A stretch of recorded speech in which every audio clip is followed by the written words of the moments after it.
Hello mga kabista! Konnichiwa po sa atin. Dahil sa gusto namin sulitin ang bakasyon, dinaanan na rin namin ang Tokyo Skytree gawa ng it's one station away from Asakusa.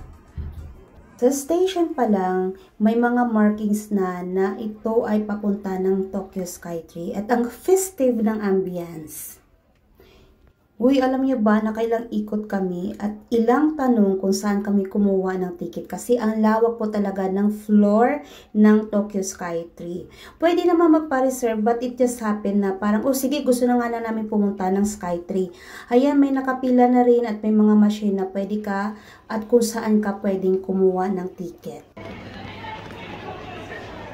Punta kami ng Skytree. Tokyo Skytree po. Let's go to Tokyo Skytree. By batch nga pala ang pagpasok sa loob mismo ng Tokyo Skytree. Depende yun sa kanong oras ang gusto mong pumasok at anong klase ng ticket ang kinuha mo. Wala namang masyadong ganap sa loob mismo ng Tokyo Skytree. Yung feeling lang na alam mo na, uy, ito yung pinakamataas na tower sa buong mundo, Tokyo Tower. So yung feeling mo iba din.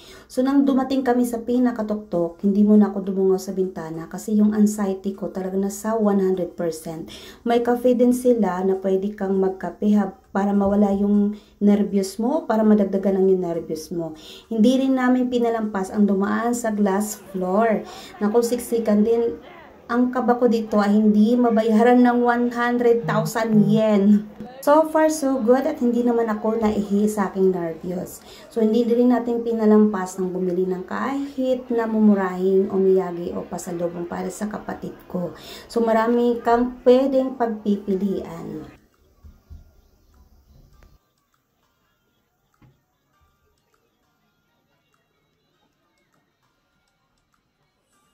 Ang huling hold up itong mga gacha-gacha balls at itong claw machines na syempre hindi pinalampas ng aking bunso. So far sa kabila ng aking takot sa heights, it's our pleasure seeing the Queen Tower.